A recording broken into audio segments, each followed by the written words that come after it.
am back.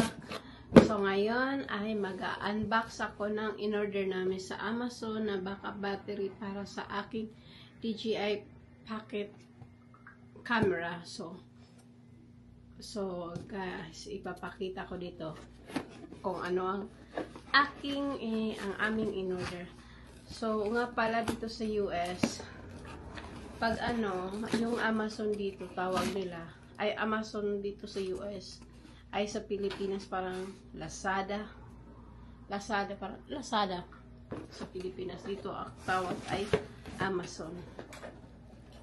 Dito sa US, pag lahat dito online shopping, bihira lang pumunta ng yung palang asawa ko, bihira lang pumunta ng mga kasi mga busy yung mga tao.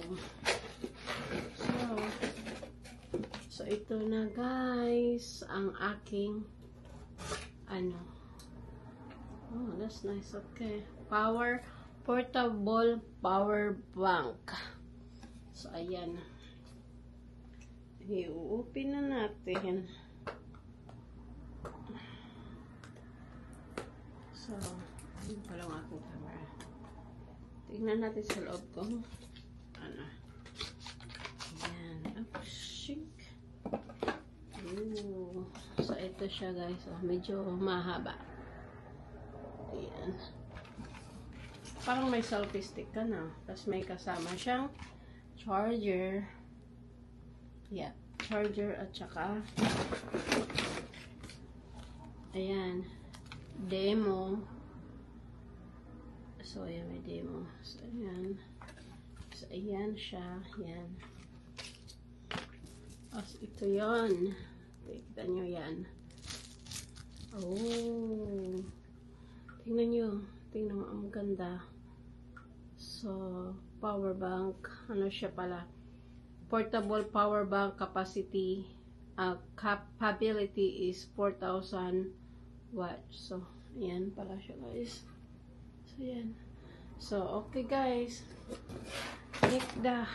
Okay, ito na yon.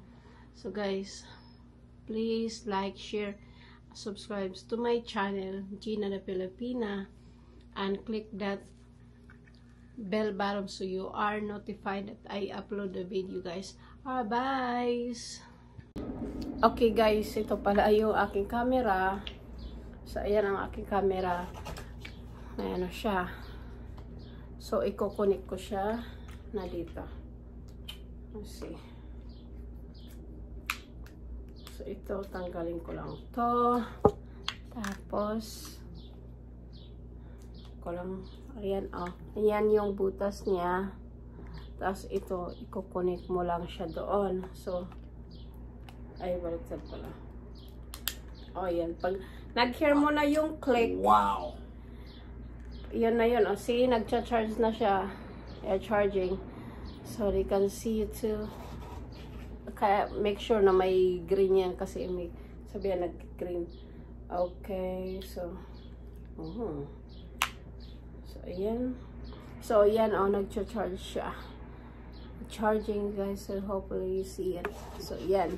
This is the power bank of my DJI camera. Alright guys, I see you later. Have a good day. Bye.